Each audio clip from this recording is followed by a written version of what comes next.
Olá, seja bem-vindo para mais uma aula. E nesta aula nós falaremos sobre o pregador e o mundo espiritual.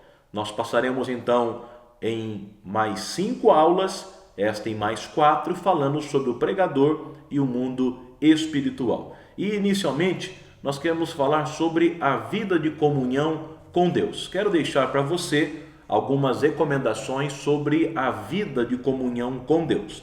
Nós temos um módulo específico sobre vida devocional e também teremos um módulo específico sobre oração. Mas agora aqui eu quero falar com você sobre algumas recomendações para que você tenha uma vida de comunhão com Deus. A primeira recomendação é a oração.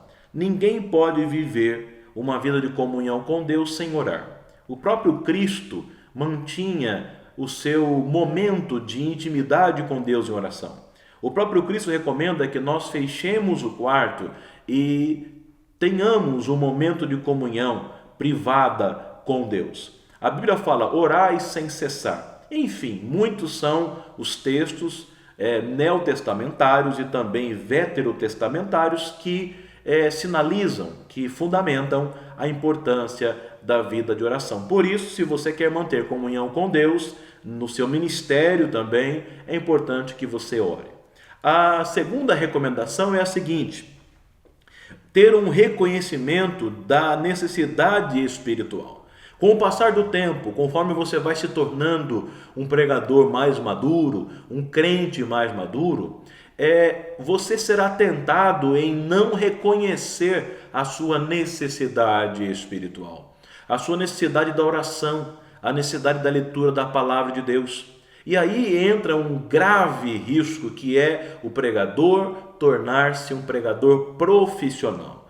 Muitos pregadores não se alimentam mais da palavra, só estudam a palavra para ministrar. Muitos pregadores não têm mais uma vida de comunhão, de oração com Deus. Só buscam a Deus para os momentos pré-congressos, pré-ministrações. Então nós precisamos reconhecer a necessidade de buscarmos a Deus, a dependência de Deus. Ainda que você seja muito confiante com relação ao teu sermão, à pregação e ao público que você vai ministrar, você precisa, por consciência, orar e depender de Deus. Reconheça essa necessidade da dependência de Deus, da submissão a Deus. Reconheça que sem Deus você não é nada. Mais uma verdade.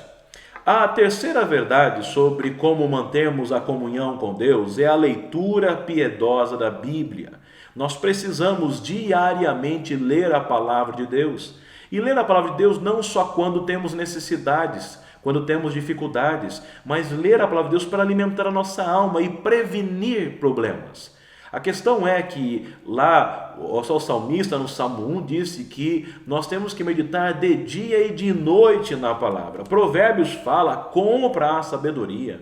Ou seja, nós vemos que quando Neemias vai restaurar Jerusalém, ele manda com que busquem, com que encontrem a palavra e voltem a ler a palavra, leiam naquela época. Ou seja, sem a palavra de Deus nós temos uma vida deficitária, doente. Nós precisamos então de uma vida constante de leitura bíblica, diariamente. Infelizmente, estatísticas provam que nem líderes, nem pastores leem a Bíblia diariamente. E nós precisamos, você que é pregador, ensinador, ler a Bíblia constantemente, ouvir a Bíblia, seja em áudio, em vídeo, mas se alimentar da palavra de Deus. Em quarto lugar, uma vida de adoração. É importante você adorar a Deus pelos seus feitos, adorar a Deus pela sua beleza, pela sua sabedoria, adorar a Deus pelo seu senhorio, adorar a Deus por tudo aquilo que tem feito por você,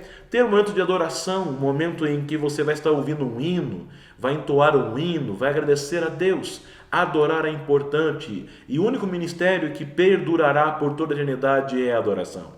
Tenha uma vida de adoração a Deus, de agradecimento a Deus, de gratidão ao Senhor, porque você é filho dele, você foi criado por ele, o chamado que Deus lhe deu é um presente. Então adore a ele por tudo aquilo que ele é na sua vida e tem feito na sua vida e fará futuramente. Mas em quinto lugar, fé.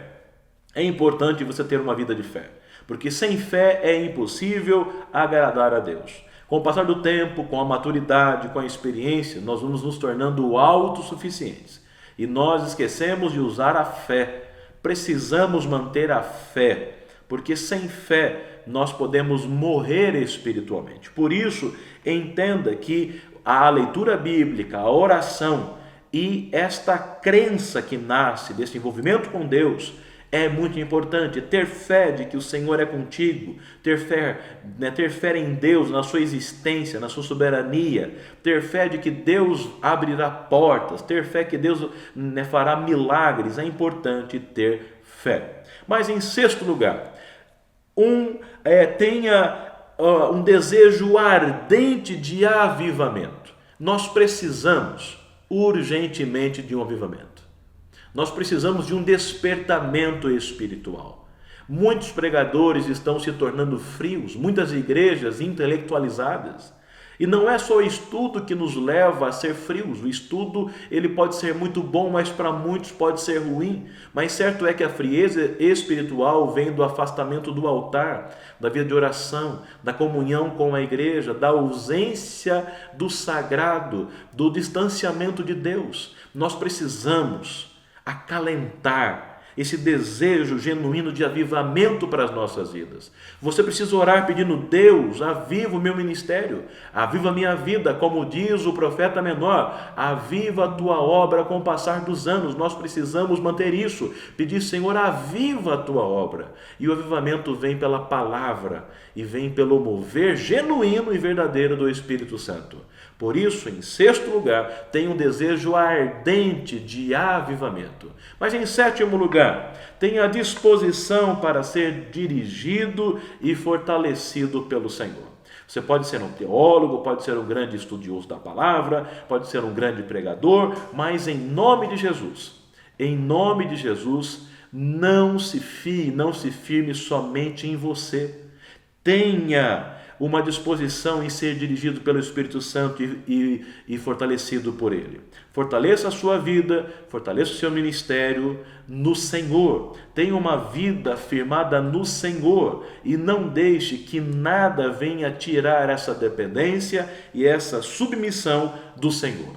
Mas, em oitavo lugar, tenha uma vida de santificação. A Bíblia diz que nós somos salvos, mas a santificação deve ser contínua. Então tenha uma vida de oração, de jejum, de consagração, mas de santificação. Não aceite o pecado, não aceite compactuar com o mundo. Não aceite que as coisas mundanas e carnais venham sendo somadas na sua vida sorrateiramente, porque você será prejudicado por isso. Então, para nós encerrarmos, eu quero lembrar você dos itens para que nós tenhamos uma comunhão com Deus. Em primeiro lugar, a vida de oração. Em segundo lugar, um reconhecimento da necessidade espiritual, a dependência de Deus. Em terceiro, uma leitura piedosa da Bíblia, constante. Uma vida de adoração, de gratidão a Deus. Uma vida de fé no Senhor. Um ardente desejo de avivamento. Uma disposição em ser dirigido e fortalecido pelo Senhor. E, em último lugar, uma santificação constante através da oração e da leitura da Bíblia. Deus te abençoe e até a próxima aula.